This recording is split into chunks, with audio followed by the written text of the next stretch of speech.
great to see you all. I was told this was going to be a crowd of 20 to 25. I think I'm ready for this. Was really excited about this theme of revival just because it's meant a lot to me in terms of how I've approached my own project work in the city. And it's something that I think about in thinking about my design career and a couple pivots I've had to make. So my topic today, I've looked at from both sides now, kind of explores Front Street as a vehicle for both my own creative journey and for work that I've done professionally with a couple people here in the room. So it's kind of this duality of sort of me as a passenger of Front Street and then me as someone giving back to Front Street. And it's also, again, a sort of a revival story. My career and then the revival of the financial district, and in so doing, the revival of San Francisco as a whole. So it's a story in 3 parts. Falling for Front, which is sort of the origin story, why this is important to me. Then Confrontment, that's where Front Street also triggered a rethinking of things. And finally, Front Refound, how I learned to love Front Street again. So let's get into it. Falling for Front. So to set the stage, I was finishing up my grad school master's thesis in 2008 in architecture. At the housing crisis was in full swing, recession was in full swing. There weren't architecture jobs anywhere. And the Harvard Career Services pulled us all together and literally said this: we hope you have other skills you can fall back on. And thankfully I could sing. This is my college a cappella group.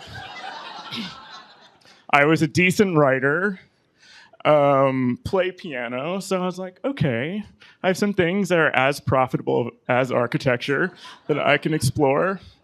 But this really set the stage for sort of how I first sort of conceived my role in the design universe and the architecture universe.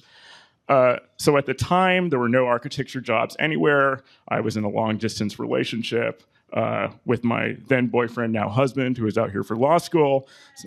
Yeah. So I was like, they're money and lawyers. And why not? I've never been to San Francisco before. So it was as good a reason as any to move out here. And when I got here, did some hustling, but really did some odd jobs. Worked for a toy maker I was modeling sustainable bamboo toys. I was singing for money for people getting their masters in conducting who needed choirs for their thesis. I worked at J. Crew. I sold the shit out of sweaters. And all the while I was working on my portfolio. And I had this great sublease in Telegraph Hill where I got to be in the sun. Matt, my boyfriend, was in the inner Richmond in the freezing cold. So I kind of got to live this wonderful, magical San Francisco summer as I explored all these options. And all the while, I was working on my portfolio where I would descend from Telegraph Hill to this FedEx Kinko's at the corner of Davis and Sacramento for a lot of binding, a lot of color printing. So I spent a lot of time at this corner. Printing something that wasn't all that useful at the time, right? So I'd come out of grad school with a lot of theoretical work. This is a mobile checkpoint deployed for global pandemics. Clearly, I didn't market it hard enough.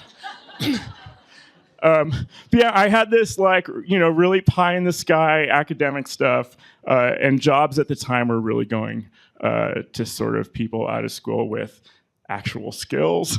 So that was a humbling experience, kind of rethinking what I was bringing to the design world and the design ecosystem here. So there I was, there at Sacramento and Davis. So one day while I was waiting for about 10 portfolios to be bound, I ran around the corner just to kill some time at a bar, having never been to Front Street before. And found myself at this institution, Harrington's. Has anyone been there? Oh my God, it was like the darkness of FedEx Kinko's, like into the light of Harrington's. And I sat there, and it was a wonderful reset because it was in the sun, and it allowed me to kind of reflect on all the cool things I had experienced in the city. The wild paragraph or the wild parrots of Telegraph Hill, which was my answer for today, the bison in Golden Gate Park, like all these surreal things that I had never experienced before, like growing up in Texas, which is flat and concrete, being in New England for 8 years, which is just snowy and slushy.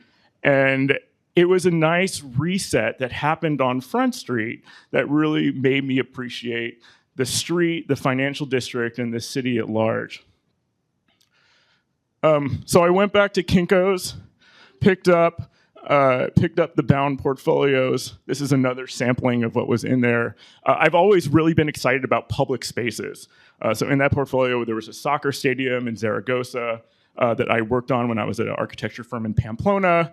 I'd also worked briefly for a sculptor, Janet Eckelman, modeling net sculptures, which you may know from SFO. So spending time in Katia and Rhino, which no one at Gensler knows that I know, so keep that a secret. So that was really setting the stage. And from there, the market started to pick up. Had a great gig at Aitlin Darling, where I was a model maker, worked for a cool boutique firm called Kuth Ranieri, kind of working on residential in the city. Finally landed a full-time gig at Mark Cavaniero, where I got to work on some really cool civic projects in the city, including SF Jazz, the police headquarters just 2 blocks down. So it was, it made me really feel good about sort of what was going on here. But all the while, it kind of felt like I was living a lie, right? I'd invested so much in architecture, right? Through 8 years in school, through like great gigs working at these really cool firms. But there was something that was always gnawing at me to maybe explore what else architecture or design could do for me.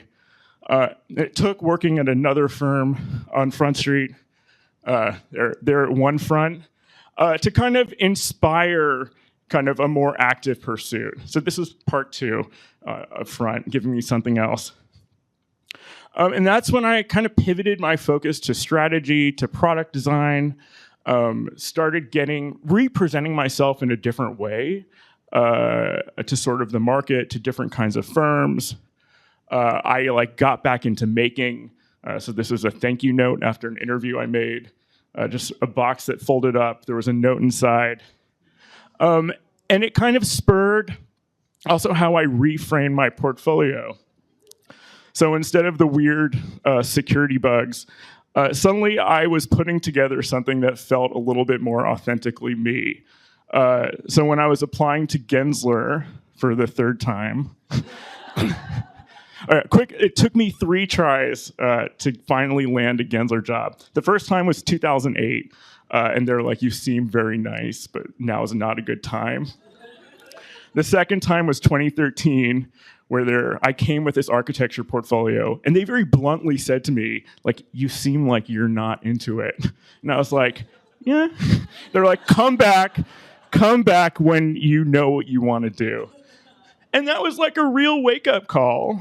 So then a year later, I presented Gensler with Halloween costumes as like one of the major pieces of my portfolio, as something that authentically represent sort of what I do, how I think, ranging everything from Tara Donovan sculptures to Space Jesus, which over the course of the night became fatty acids, sort of metric system police, a whole array of things. And it was so refreshing how well received. So even though one Front Street, the opposite end of Front Street, started out as this sort of conflicted thing, it was the process of kind of rethinking what design could give to me that yielded, ultimately, stuff that looked like this. Which brings us to Front Refound, and this is where it pivots to project work, I promise, and not my personal story. So landed at Gensler 11 years ago at sort of a studio, the first ever studio dedicated towards tech clients, and especially startup clients here in the city. So really focusing on what was going on in Soma, what was going on elsewhere in the Bay Area, but reframing Gensler's value proposition, how we delivered work, what that work looked like, how we worked with sort of these emerging companies. And I don't know, how many of you have been to our new home at 220 Montgomery? Cool, a few of you. So we moved into this space 2.5 years ago, and for Gensler, and for me in particular, it signaled our commitment to reviving, in the spirit of revival, reviving and revitalizing the financial district in San Francisco. Where's my thing? I cribbed this from Gensler promotional material, but these are just some of the ways that we've shown that commitment. Sort of first operating as a convener studio or convener office, bringing in politicians, bringing in creatives, sort of being a living room for the city's design and civic community to come in. What else? We designed a coffee shop right at the corner. Sorry, Zaid. Red Bay Coffee. I like yours better. But again, kind of looking at ways of activating the ground plane as a way of giving back, and sort of in sort of giving back to sidewalks, inspiring sort of new businesses to open. And finally, and I have to credit Marie with this as well, we had an amazing opportunity come to us by the Downtown SF Partnership, who is one of many community benefit districts in the city. So most neighborhoods have their own civic center, Tenderloin, you may know Eastcut. Those are all sort of nonprofit organizations dedicated to sort of activating and designing their respective districts. So we were approached by Downtown SF Partnership to rethink and partner with them on reimagining Front Street. Get back to this soon, in a way that was decreed by Gavin Newsom. So one of Gavin Newsom's state bills a couple years ago, State Bill 76, established the state's first ever entertainment zone. And they just happened to pick my one stretch of Front Street as the trial case for that. Downtown SF Partnership would want you to know that that doesn't mean it's a party district, right? This isn't Bourbon Street. But it's meant to be something with more robust, more year-round cultural programming. So it isn't just this one and done, have people drink, send them home, but creating sort of a more robust, more nuanced ecosystem of activity and businesses that will bring people there and sort of in so doing activate the neighborhood. And it also brought me back to Harrington's. One of the major stakeholders of this project were the three bars who are on that block: Harrington's, Royal Exchange, and Schroeder's, in addition to Boston Properties, who owns and runs the Embarcadero Center.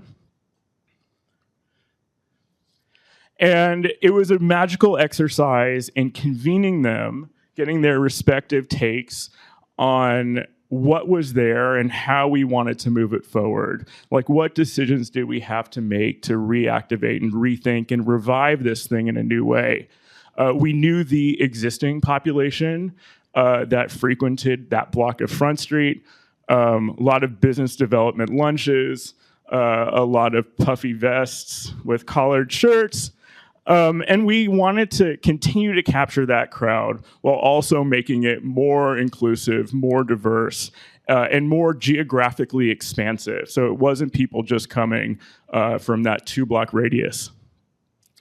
And you see kind of that here. The core group is still the young male office workers, but then expanding out, being a little bit more inclusive, looking at workers and residents from nearby neighborhoods, and finally really ambitiously expanding the scope to even beyond San Francisco. Like, what would it take to draw someone from Walnut Creek or from Napa or from San Bruno to come here and want to spend an afternoon on Front Street?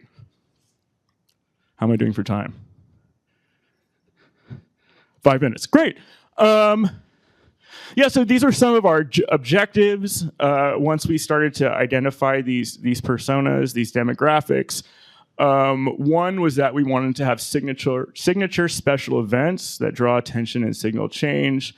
And this is sort of that programming I talked about earlier. The other was more frequent and recurring events, just increasing foot traffic and increasing duration of stay. And then kind of looking at that third place mentality, which was also something that we are considering and looking at future of work ecosystems, right? We have all these workplace clients who are trying to figure out, if people aren't going to be in the office, like what did that expanded ecosystem look like?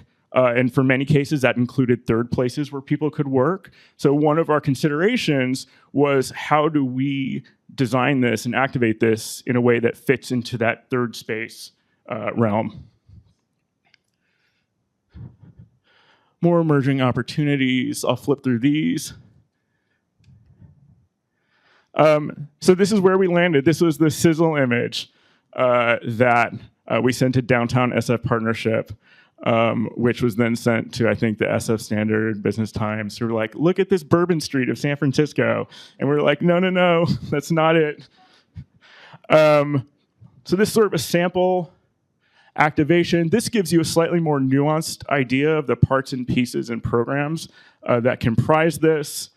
Everything from street decking to neon that evoke sort of the old signage of this part of the city, to screens for movie screenings, plants everywhere, uplights and string lights, a flexible framework for which banners can be held, structures can be supported, and then the graphic component, the banners that were really going to bring this whole thing to life. So this is just a quick look at sort of the plan, the different activation areas, kind of where we were imagining stages and furniture, how we had to maintain a fire lane. And then full credit to my colleague Marie, who's sitting here. In parallel, the team led by Marie developed a graphic program that really gave this the graphic identity that would bring people in. So you'd have this sort of branded experience that people could identify.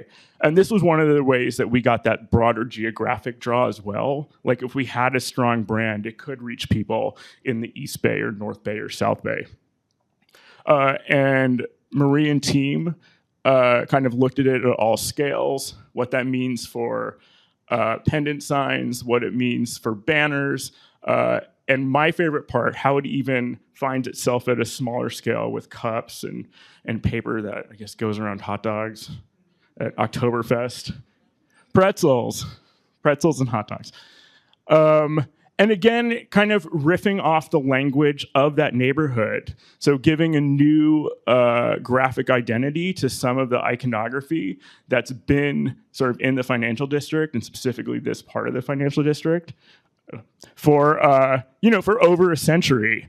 So looking at the compasses and clovers and pretzels and how that references sort of the Irish population and German population and all the sort of like the really cool melting pot of cultures who convened on Front Street like up to 100, 150 years ago.